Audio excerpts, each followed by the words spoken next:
This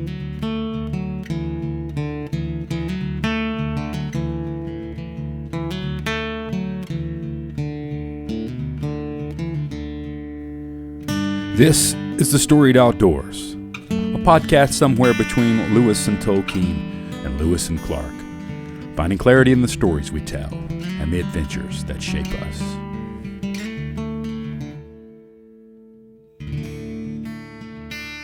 Welcome to The Storied Outdoors. My name is Brad Hill, and I'm joined as always by my good friend and co-host Brian Gill. And man, Brian, there's a lot of new things going on for you. You're in a new office. We got a new background going on. You got a sweet T-shirt on, by the way. I didn't talk about that earlier, but yeah, this is the Sanford Outdoor Adventure Club official T-shirt, and official, bona fide. Got a 10 on there. Want to give those guys a shout out. They're doing amazing things. Absolutely, man. We're kicking off season 8, and I can't believe it. Season 8, man. I think that we say that every season, by the way. We do, and I don't think that we're ever going to stop saying it. I can't believe it. Can you believe that we did? Can you believe it? You ain't gonna believe this. No, I can't. I can't say it enough, though, man. It's like, we started this thing, and it's just been, we're learning, we're growing. I think that the guests that we have we're getting more comfortable with the questions we're asking. We're getting more comfortable being interviewers and writers and looking. I think, though, the biggest thing that I've learned in these 7 seasons is when we're on these adventures, being more intentional about looking for that story. Whenever we're fishing or hunting or camping or whatever we're doing, just taking that time to try to just pause a little bit and look around. It takes a little bit of work. It makes me think back to last season when we talked with Breezy about, as she's an artist that draws and paints, how does that change the way she looks at things when she's out on a hike? When she's out on a walk or she's driving through a beautiful area, she looks at things maybe perhaps more deeply, more intentionally. And I certainly feel like this podcast has been an exercise in intentional reflection, which is what we're trying to promote, of course, is that these stories would encourage people and challenge people to write their own stories and share those adventures.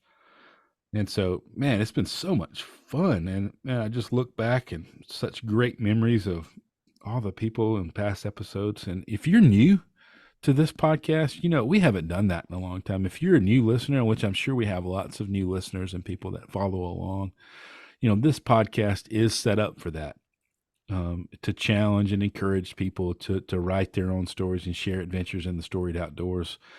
Somewhere, the vagueness of somewhere between Lewis and Tolkien and Lewis and Clark. We love those fictional stories and the imagery and all the things that we've learned from those stories, but we also love the history and the adventure of the Lewis and Clarks of the world. And we find all kinds of ways to enter into conversation about those things with guests and within our essays that we share. And so if you're new to this podcast, man, welcome. Thanks so much for listening. Just thinking about that the other day, I'm sure we have a lot of new people that have jumped on this train, and maybe they haven't gone back and listened to the introduction episode where we sort of explain who we are and what we do. Yeah, that's a good point. You'll appreciate this, Brad. Our good friend, Ben King, that went on the Chief Ladiga ride with me and you, and y'all commiserated the last 30 plus miles together. That's right. He reached out. He called me the other day, and he said, man, I just found this cool podcast called The Storied Outdoors. And I've known Ben for 24 years, and he just found it, and just he was telling me how it was. He was enjoying hearing me and you talk because he knew both of us. And so, we're still finding people who are finding the podcast. So that's encouraging. And Ben, if you're listening, man, I'm glad you found it, buddy. Hey, man, that's so cool. And then I hope he listened to the Ben King that he gets confused with. I know. Did he say anything about that? I told him that we had him on. He said, man, I got to find that one. I was like, well, you find that one, you need to find Todd Hendrickson, and then you need to find Yeah, Brian Toon. So we've got several cyclists on there. that's right. So No, so cool, man. The people we've been able to talk to. That's great, man. I hear those comments from time to time. One of my favorite ones was recently somebody in another town that I had no clue who they were. Um, a friend of mine who I did know was telling them in this town about the podcast. He's like, "Oh yeah, man, I already listened to that." He was blown away, and as was I, because I was like, how did they even find out about it?" But wow, and they that's did. cool. So it's really cool, man. Thanks for all those who listen and who have shared and continue to share this podcast with their friends and with folks that they might think that this would be interesting. It's been a really great fun, and I seriously, genuinely can't believe it's season 8, and we're pressing on. This will be, I suppose, this will be episode 107. So we broke 100, and we broke 100 this past season in a special way. And man, I still count it a treasure to have spent time at Jimbo Metter's house again. Man, what a cool time to be there. It was, we were hanging out, walking around the property. The solar eclipse is happening. We just finished. This is like surreal. I Just know. something you made up. Hey, I think Brad, I think we made this may be episode 104. I think we have to we only had a few more after that one because that was the end of the season, and then we went into those Christmas episodes. So we Oh yeah. based on the notes here, it looks like 104. Okay. So, Well, but whatever we yeah, put up there should be whatever right. we put up there, you know what, we might change it. Could be 107, 104.3 or something. In today's day and age, you can be whatever number you identify as. That's so funny. I'm just kidding. I'll throw an idea out to Brad, and he's like, no, it's whatever we Our want it to podcast. be. It's our podcast. We can We do whatever make we the want. rules. So it's, We don't make any money off this, and we have no one telling us what we have to do. that's So, right. So yeah, but that's if you would like to pay us to do this, yeah, then we go can for talk. it. We'll talk. My best friends call me Cash. So just make those checks payable to me. Oh goodness. Well, man, we In had a all great last. seriousness, Yeah, go in all ahead. seriousness, about that, man, it's been really cool to be in partnership with Redbeard's Outfitters, Mm, and just to help people find that store, even people here in Mobile where I live that that drive around it, maybe even drive by, don't even know that it's there. It is such a cool store. Garrett is such a cool guy, and they have a real passion for the outdoors and equipping you to be there. They also have a real passion for our town, for our city here in Mobile. And so they have some really cool things that are kind of special to Mobile. But they also carry great stuff, from Ultra shoes and running shoes and trail shoes. And my favorite thing, which I love so much, is we talk about the fire pit. They carry Brio fire pits. And so they're one of the only dealers here in town that carry those things. And man, I love those things. And so again, this season, we're going to continue that partnership, and we do have a code this season. Again, it remains TSO. That'll get you 20% off at wow, Redbeards and our what good a friends at deal! Redbeards Outfitters. A great deal. Especially when And you're so, buying one of those Brios. absolutely, and they have a great online store with all kinds of amazing things online at redbeardsoutfitter.com, and you can use that promo code TSO right there and gear up for your springtime adventures and perhaps some summer adventures that are right around the corner for everybody. But yeah, we're stoked to be able to partner with them and help people find cool local shops like Redbeard's Outfitter. Yeah, absolutely. Well, man, we had a great last season. Looking forward to this coming season. But you know what? A lot of times, we don't have a whole lot of, I guess, in the off season, we're doing a lot of preparatory work. We're doing a lot of thinking and writing and interviews and things like that. But we also try to find a little bit of time for some adventures. Oh yeah, So you picked up a new hobby over the break, didn't you? yeah. I'm still sort of processing, but I had a couple buddies here at my church that have been like, "Man, you need to come duck hunting with us." I was like, I don't know. I've been putting them off for a couple of years, and finally, I was like, you know what? I'm gonna give it a try. Um, I was like, I have a shotgun. Um, I had some waders, but I ended up getting some like you kind of have to have a specific kind of wader for duck hunting that have they're called uh, they have boots built into the waders, whereas our fly fishing waders are stocking foot where it has like a neoprene stocking Hmm. in it. You know, I could you imagine want the those waders would be also insulated. yeah, well, mine were cheap and they were not, so it got cold. But that story remains to be told. Oh, We'll talk about that maybe perhaps in an essay coming up. But you do want those boots built in, so when you step off in the Mobile Delta marsh, you don't lose the boot. You want to hold on to that boot that's attached to the waders, which are attached to you. But yeah, I ended up spending some time in the Upper Delta and spent some time down in the marsh of the Mississippi Sound with some pals of mine, and we went duck hunting. And man, I learned a lot. I learned chiefly what time you have to get up to go hunting, and then there's what time you have to get up to go duck hunting, mm. and those are vastly different times. And now I have a whole new threshold for what early is. Somebody asked me, say, "Hey man, we're gonna meet early." I'm like, "You mean duck hunting early, or do you mean like just normal early?" Because duck Like, hunting early is very different. what is duck hunting early? Like, Uh, how early is that? we were putting the boat in at like 3:30 in the morning. Holy cow! So that Yeah. means getting up at like 2. I intentionally set for the first time in my life. I intentionally set my alarm for 2:45 a.m.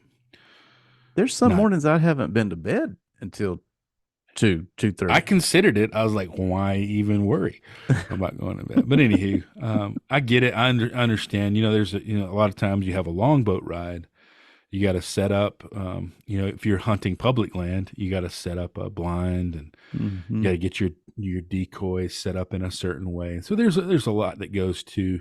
There's an awful lot of work that goes into duck hunting. Really, a lot of work, a lot of money that goes into killing a very small bird, and not very many of them sometimes. You kind of have to stake your claim at a spot too, don't you? I mean, Absolutely. We're you're in a hunting little bit of public land, and yeah. so it's kind of first come, first serve. Yeah, Well, absolutely. I've only But been a couple of times with some buddies out in Arkansas, and yeah, it's a different culture. I mean, there's that public land hunting, and oh if yeah, you have private land, that's a little bit different speed, but it's yeah, still yeah. I man, haven't it's just experienced that, but yeah.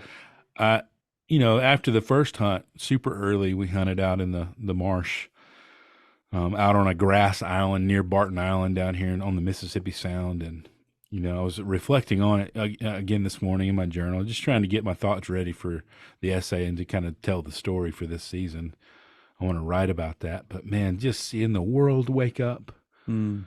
You see, you're there well before the sun comes up. You get your blind all set up, and you get kind of settled in, wait for shooting light. Which is particular time of day set by the you know wild or outdoor Alabama. Whoever like your wardens or whatever. Hmm. We have our laws when you can start shooting and all that, and and so you're waiting on shooting light, and you kind of start to hear ducks, and then you start to see some ducks, and man, but you're sitting in this blind, and you don't have to necessarily be quiet like you would deer hunting or turkey Hmm. hunting. You're Hmm. kind of talking and drinking coffee. You're not using Uh, unscented soaps and sprays and no, you're not worried about scent control, all that business. I mean, it really was communal, lots of fun. It was beautiful.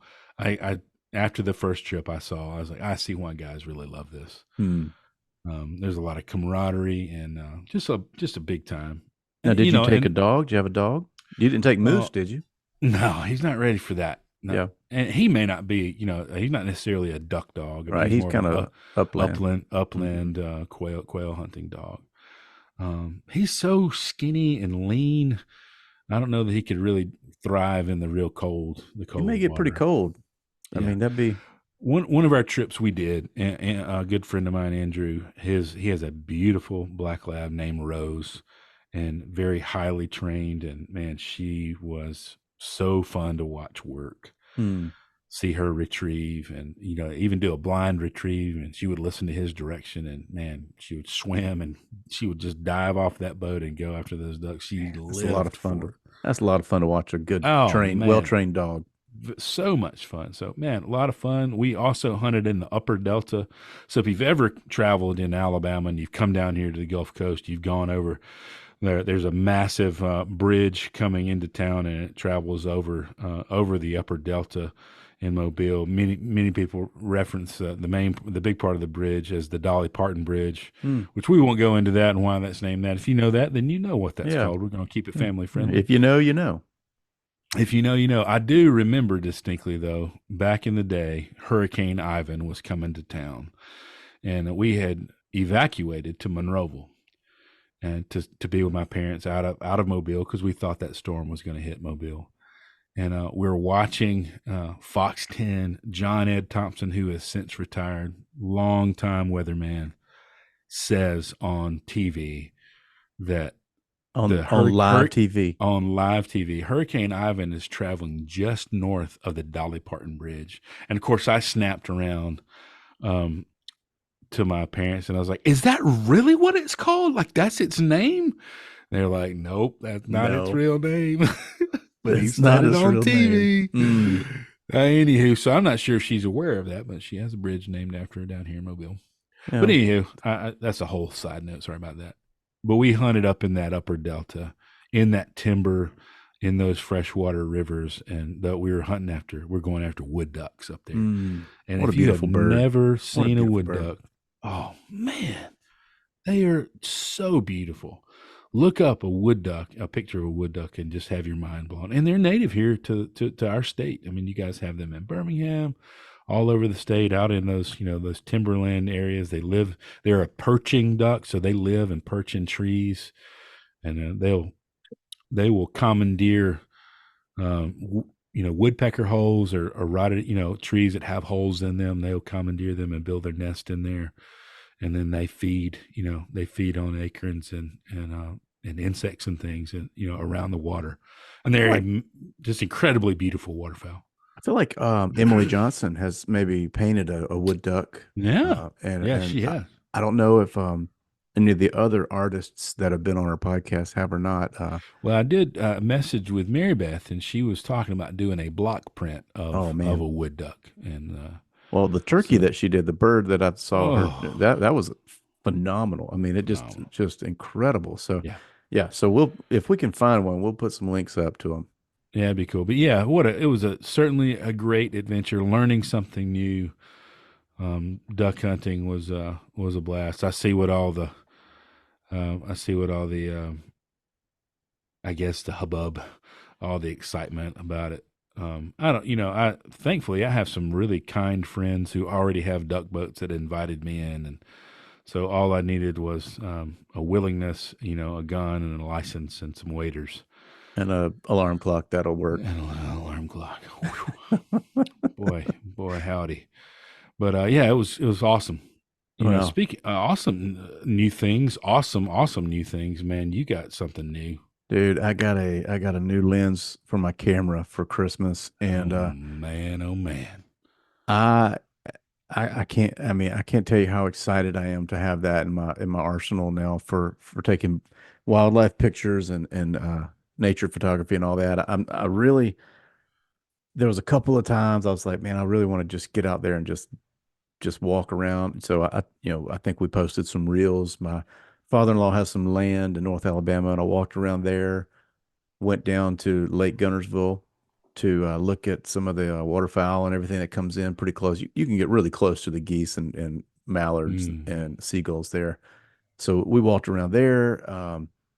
Then went to Cades Cove in Great Smoky Mountains National Park with my family and my brother-in-law and sister-in-law and their family I over love that the place, man. oh So man, pretty. it was so amazing. And so took the big camera stuff there because you're pretty much guaranteed to see deer.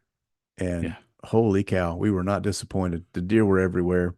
Um, I mean, just right there, close to your car, but still, um, the lens that I have is a 150 to 600 millimeter Sigma lens, and it. I was thinking in my mind, I was thinking, well, I'll be able to tell a little bit of difference between that and my 100 to 400. But when you start zooming and it gets up to that 600 point, it's mind blowing how close you can get to those animals, Mm. and it's clear, and it's like, okay, this is what I Oh, wanted. okay. This is what I wanted. This is the reason I wanted to get this lens so I could take these wildlife pictures. And so Yeah. uh, we also had a chance, me and a couple of guys that we've had on the show, and some of our dear friends, and a new friend, Keith Pearson. A an instructor. He's a professor at UAB. He's really big into birding. Hugh Cheek, dear friend of a lot of our listeners and of ours, and Wade Blevins. We all met up and went to the Wheeler National Wildlife Refuge to see whooping cranes and sandhill cranes in January, and I was able to take some pictures of those birds from there. The whooping crane is actually on the endangered species list, Yeah. um, and so having that opportunity was a lot of fun, and having that new lens, just really just trying to stretch it and learn more about it, and try to be a better photographer with it. It's been a lot of fun, and I'm really looking forward to the spring. There's, we're y'all, all of our listeners are going to have their fill of birding photography on their Instagram page. And so, but what a Incoming, coming in hot. coming in hot. We're brace yourself. That's Photography of awesome. birds happening. Yeah, man. Those sandhill cranes are something. They're big. They're very large and man, beautiful. Those photos that you captured were beautiful. I mean, Well, thanks. just an incredible. I don't know. I mean, waterfowl and birds in general are some of the most, they, especially if you get up close to them, like that camera affords you the opportunity to get up close to and kind of see the detail and see the uniqueness of how they are made. It's pretty difficult for me to, to not think, oh my goodness, this this just happened. Are you're telling me like this just happened, Mm, or this has an artist, this mm, has a creator. mm, We don't go there often on here, but man, like whenever I held that wood duck in my hand the first time, I was just blown away when I looked at it up close at how intricate mm, that male wood duck was, and just all the iridescence and the color and the very unique break in the colors from bright white colors to dark greens and dark black. And just a staggering creature. And so, birds in general are like that. I think fish are probably are similar to that. When mm, we see some of these, the red eye bass or the mm-hmm, or a rainbow trout and all the or the spawning colors of the red eye, which I love that blue, mm-hmm. turquoisey blue that they turn. Man, it's so beautiful and intricate and intentional, and really just causes me to look up to the Lord and go, praise the Lord, man. Look Yeah. what you have created. And I'm so thankful to see it. Yeah. We serve a creative artist. One of the things, I don't know if you and I had a chance to talk about this from my Cades Cove trip, but there were these three really nice bucks standing out, sitting out in the field. They were laying down. And so we parked the car. I walked through the woods to get a better view, trying to stay away from any people who are trying to take pictures from their cars or things like that. So, and you also want to stay a pretty safe distance from these animals. They're wild animals. It's not a zoo. This is not a petting zoo. So, and some people don't get that. They get real No, close man. to them, And and then hey, man, and Instagram's full of the videos of them yeah, interacting with. you won't take long to find some people who really don't understand what a wild animal is. But we're sitting there, and I've kind of got my tripod. I'm set up and taking some pictures, and then there's like this windbreak, and on the other side of the windbreak, I hear this enormous crash, and then these you can't see anything, but you can hear these two bucks fighting and Oh, just going really? at it. And it is, I mean, their racks are hitting, and it's like baseball bats hitting each other. I mean, it is so loud. That's incredible. And like when watching this buck, I mean, he's a big 8 pointer, and like he stands up and his back gets all bristled, and like he's ready to go. He's like, okay, all right, I'm getting fired up. And so he walks over to this old buck who was still lying on the ground, and he kind of hits him with his horns a little bit. And that old buck didn't want anything to do with it. So he kind of walked off and he limped off. So he could tell he'd been fighting some, so he didn't want a piece of that big buck. Then he walked over to the other buck and it was a smaller frame 8 pointer. And they get up and they start sparring right there. And I'm able to take these pictures that are just happening right in Oh front of me. And yeah. then, Oh yeah. then the big buck can't stand it. He walks over there to where all that crashing is going on the other side of that windbreak, and he gets a piece of the action. No, I never saw the other bucks over there, but they must have been enormous. They were because that I don't know. It was the loudest, you know, rattling I've ever heard in the woods before. It was pretty Wow. special. It was yeah, it had That's my heart awesome. going. I mean, I Oh, I was bet. excited to see it all. I bet. So The then we got back in sound. the car and got yelled at by some lady who told us we didn't pull over far enough. And so, but hey, Uh, no, other than that, we're good to go. Love that. Yeah. Well, I don't think we ever got yelled at, but we did have some interesting encounters. When you're hunting public land, you're hunting public land. Hmm.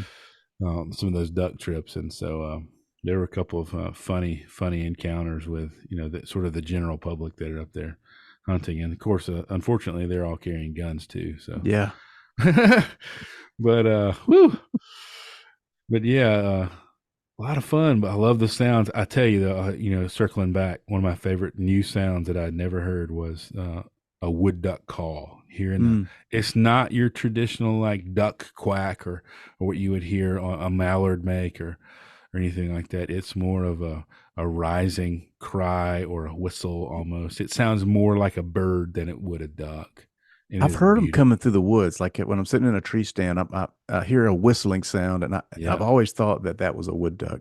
yeah, man, it's a unique sound and really a treat to hear. But boy, it doesn't last long, because once they're wherever they're going, that's where they're going to be. And so, like, it's real. There's a lot of action. It's real fast, and then it's over. But they fly pretty fast too. I They're mean, booking. They're they're getting after it. moving it. Yeah. To hit one of But those is pretty it's pretty talented.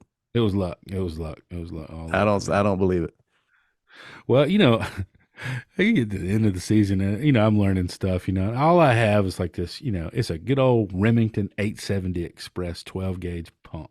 I mean, it's a classic. You can shoot stuff with it. It doubles also as a bat or a boat paddle if you need it to be. I mean, it is just an all around, just a tool, and it'll do it all. And it's just hardcore. Man, it's trusty. But at the very end, if you ever aimed a shotgun, there's a bead down there like a BB. Mm-hmm. And you put that BB on there. Well, that thing's real hard to see Mm-hmm. in the early morning. Well, I pick up my buddy's guns, and I was like, would appreciate this tip. They got this sight on there, this fiber optic. It's like bright yellow, bright red, and it's like real. I'm looking up through it. It's our last morning of the duck season, and like it's barely shooting light, and I can see clearly that little bead. I was like, that would have been helpful on some of those mornings I could barely see, and I was guessing. Information I could have used a month ago. Yeah, so next season may be a little bit better because I'll actually be able to see my sights in the morning. So yeah, oh, you learn all kinds of new things and a lot of fun. So much fun. Well, that's Um, duck hunting was not your only adventure. You had a trip to Nicaragua. yeah, man, I was fortunate to travel back down and visit some of my dear friends down in Mastepe, Nicaragua, and back on the farm that I've talked about and written about Ticuantepe. Man, it was beautiful to be there again. I got to go to a volcano. That was pretty wild. To stand on the rim of a volcano, and I took my camera down there this time, um, and was able to capture a handful of different Nicaraguan wildlife Hmm. characters, including their national bird. I won't try to say the name of the national bird because I'll absolutely butcher it. But they'll call it a mott mott. They're just being generous to shorten it, where people like me can say the Hmm. name of the bird. But it's a beautiful sort of jungle, multicolored bird. That's Hmm. their national bird, and so I was able to capture some photos of it that were really beautiful. And they do have squirrels there, but they're white and black. They almost look like a skunk. Oh wow. But they're an oversized squirrel that does that eats the fruit of different trees that they have there. And so I saw one of those and all Is it kinds like of a fox squirrel? yeah, but just black and white. Yeah. Yeah, Hmm. and pretty neat. Um, but yeah, it was a phenomenal, phenomenal trip, and it was it's good to be back down there to see my friends and spend some time on the farms and do some work and eat some of my favorite foods too, man. My Mm, goodness, never suffering for food on that trip. mm. Man, I love that that's part of your job that takes you to beautiful places in the Oh rest of man, the yeah. world. Yeah, and and I get the opportunity to introduce my church folks to, the people there and the culture there, and man, it's such a great pace of life. There's just a slow pace of life. Um living at Godspeed. I love Hmm. that term, that idea of 3 miles an hour, the average walking speed of a person, just a real pace of life where you can really know your neighbor. And man, they're sweet, sweet, sweet people down there that are challenged by the world that they live in and the country that they live in, but they have such amazing attitudes Mm. and are just some of the most resilient people. And man, I love them and love going down there. They have a real sense of place there. Oh yeah, oh yeah, They really lean into their communities, it seems. yeah, for sure. Hey, I was going to ask you, how's the book doing? I mean, we talked about it a little bit at the end of last season, but now it's been released for a little while. Yeah, man, it is going well, and I keep asking my publisher about it, and he always is excited and enthusiastic about it. And as long as he's excited and enthusiastic about it, I am too. So, I I had an event today where I was actually able to kind of give a lecture and talk about the importance of spiritual disciplines, and used that book as a piece of it. And so, um, they Cool, wanted to they wanted me to feature that as part of the talk today. So that was a lot of fun. excellent. Um, Yeah, got a couple of speaking opportunities coming up with that are going to be able to incorporate that. There's a conference. There's a man church conference that's happening later in February, in a couple of weeks actually. That is going to be here at Sanford, and they've asked me to do a little bit in that program, and they're going to have books cool, for sale there out in the lobby. And awesome. man, it's just fun. It's a good way to express the creative itch that I have, but it's also, it's hopefully it's going to be something that reaches far beyond what I could ever reach, and then help people along their faith journey. If you're looking for a book um, that's bite sized to be able to help you in a daily devotional for 30 days, you should check it out. It's one that you will learn a little bit. Also, we also kind of incorporate some reflection questions, as that's pretty much what you know we want you to do. We want you to read this, learn about the theology behind some of these I am statements, and then reflect on it. How does it impact your daily life? So, Hmm. yeah, Hmm. it's an awesome opportunity to be a part of. So I'm very thankful. That's Eh, great, man. eh, My song is finally, It's available last time everywhere, right? it's everywhere, everywhere. Yeah, Everywhere. it's all over the place. Spotify and iTunes, I would imagine most people's predominant place to find their music and share their music. But yeah, last time we talked about the song and I shared the song, it was not yet available on the download platforms, but it's all over the internets now, as the old guys would say. Internet's plural. Well, you know what I did? I think I put together a little reel, and I used that song on the Oh reel. yeah, yeah. So You can actually use it. I was surprised because you did that, and then I think Sam's One Bug, old yep, Wade did that. And I was like, oh yep. man, I didn't know that was even possible. So I But think yeah, so that if you want to use it on your social media platforms, I think it's there too. yeah, you use it and make it into a fly fishing reel. A little Yeah, slow that'd be motion so back cast awesome. through a waterfall, as Hank Patterson says. That's right. No film is complete without one of those. But No, yeah, we'd love to I see was real that. proud of it. Real You proud should of be. it. That was really well done. Very, very excited about Thankful for possibility for maybe another one or two. yeah, yeah. I've once I kind of broke the seal again. I've written a couple more, and so maybe getting together a little EP to release a little, maybe a 4 or 5 song EP of Mm, songs.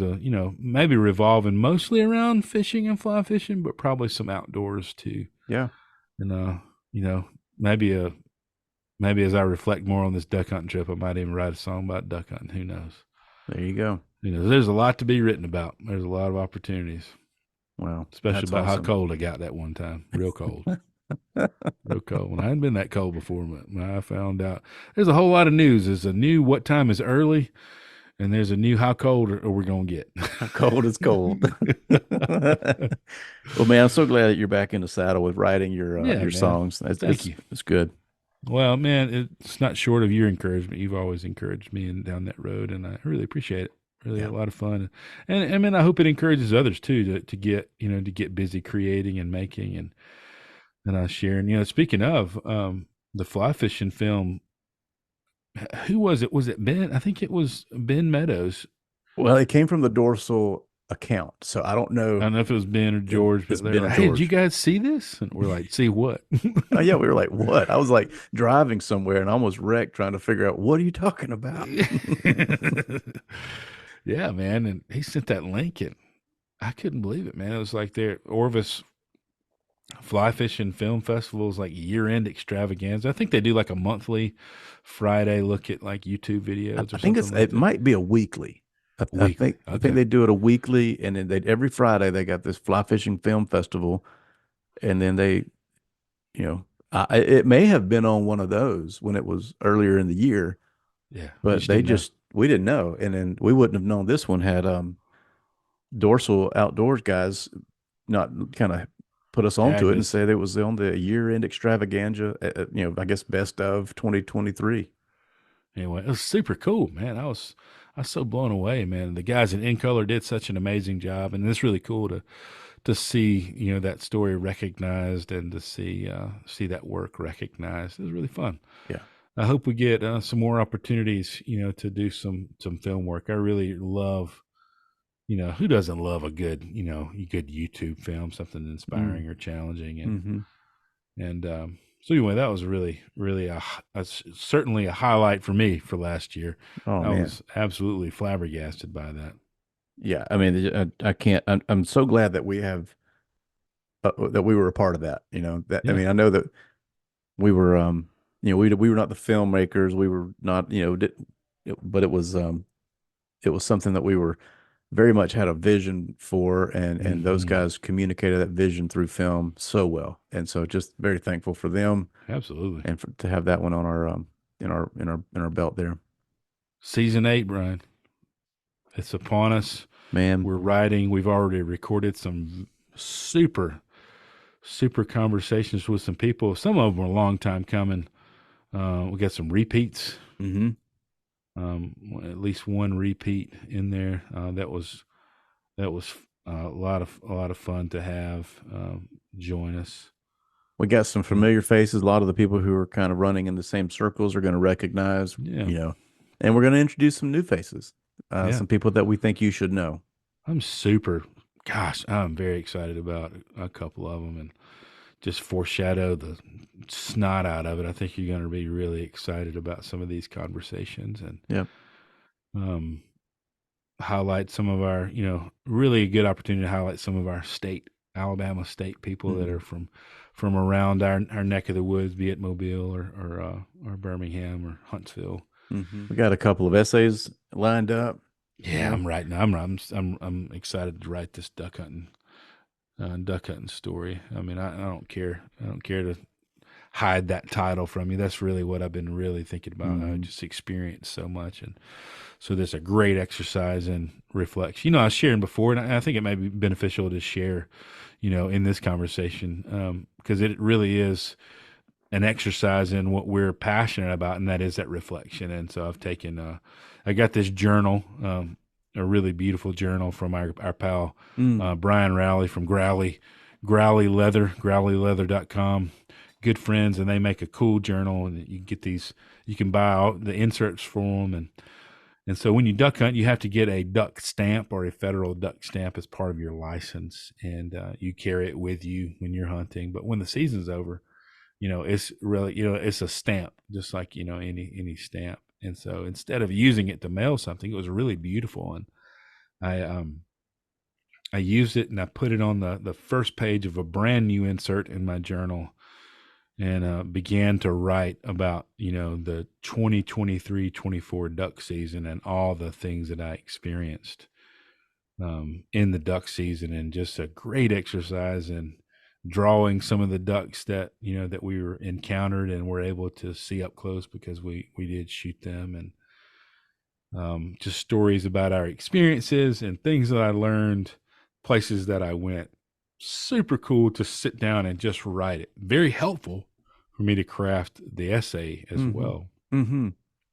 But I, look forward to the day where, 10, 15 years from now, I look back at 10, 15 duck stamps and, hundreds of stories, from those experiences with my friends that I get to go hunting with. And, Yeah, you know, what a cool way to commemorate those seasons. Yeah, I've yeah, seen man. people. I've seen them. They have the big paintings of the stamp, Oh, yeah. It is and a beautiful stamp. Yeah. they bring the stamp in the smaller section of the mat Mm-hmm. around Mm-hmm. it. So this is just a different way of commemorating it. That like Yep. those, that's cool. Yeah.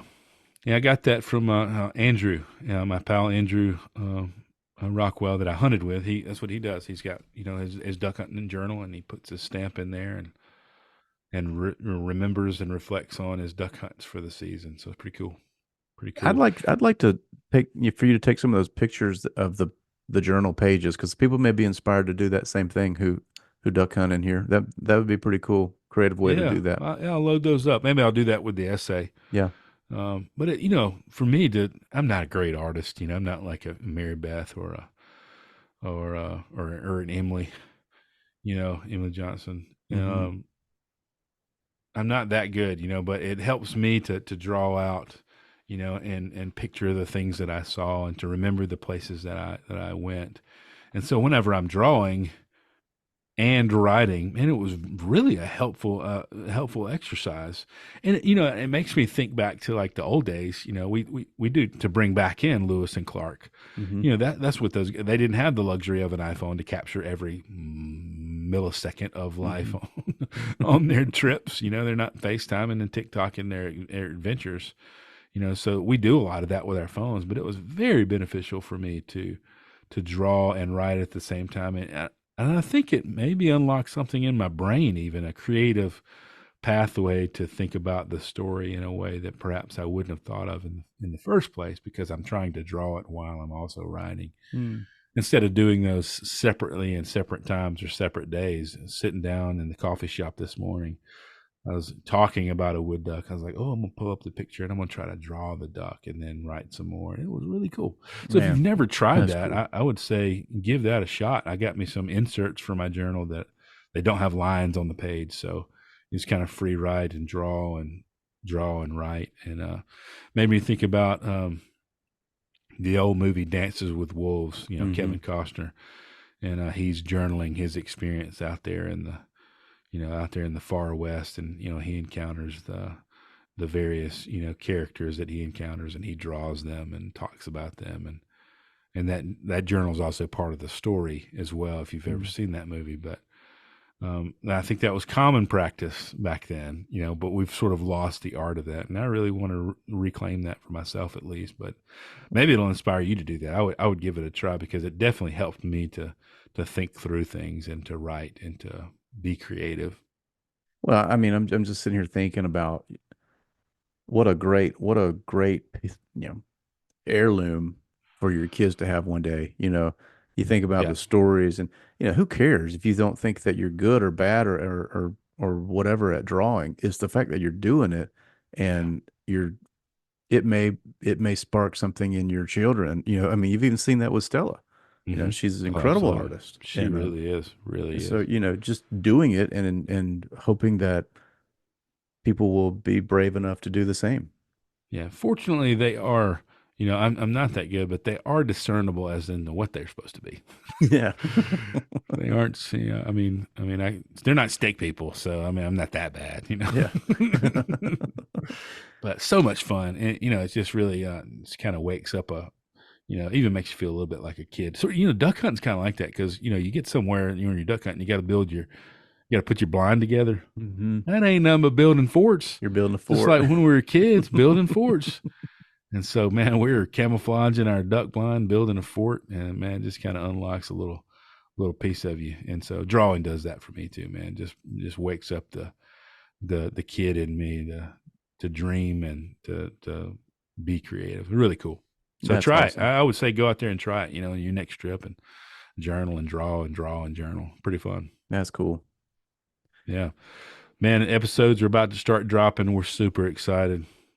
Brian, I'm excited about your essay. You kind of told me a little bit about that, and we got some guests. We're also always looking for guests, right? You know, if you Yeah. got somebody you're like, man, you guys should have this guy on your episode or on an episode. We'd love to hear about that. You know, it may or may not work out. They may or may not want to do it. Mm-hmm. You know, but maybe they will, you know, and so we're always looking for stories. And so you can email those at thestoriedoutdoors@gmail.com.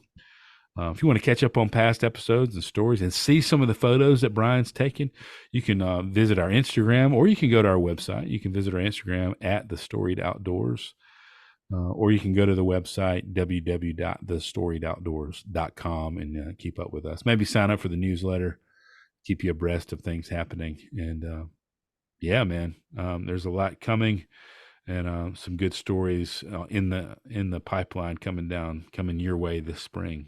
Man, and you know, tag us in your photos, tag us in your Oh stories. yeah, We'd love to share your story through our social media channels. And so mm-hmm. I love to see that. Anytime you tag us, we try our best to repost those, you know, and make sure that we're helping to tell your story.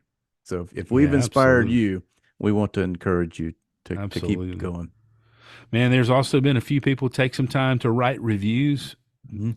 So special to us when you take a moment of your day to sit down and go, I'm going to write a review and give a rating to the podcast that I've been enjoying. If you haven't done that, man, please take time to do that. That really helps people find us. That helps people discover the stories that we're sharing, and man, hopefully they'll be encouraged by those, just like you were. And so, man, thank you to all those that have taken time. If you haven't, man, we would be so honored if you take time to leave us a rating or a review on your podcasting platform, be it Spotify, which is just a rating. I think you can give however many stars. Then on iTunes, you can give those 5-star ratings, and you can also give a written review, which are incredible every time. And so I'm always encouraged by those reviews. So thank you to all those that have taken time to do that. Yeah, of course. And we know that you have a lot of podcasts that you could listen to, a lot of things you could do with your time. No doubt. But we are very thankful for you. We wouldn't have had some of the ideas for guests and the encouragement along the way if you had not been listening. We would probably have done it, but it makes it a lot easier to have people listening. Hey, man. Well, as we always say when we close, man, we hope this has been encouraging conversation for you. We hope these stories this season coming up encourages you and challenges you to write your own stories and share your own adventures. Please take some in the time place to we leave us a love to call review. the Or Storied better yet, Outdoors. share it with a friend. We hope these stories encourage you to write your own stories and share your own adventures in the storied outdoors.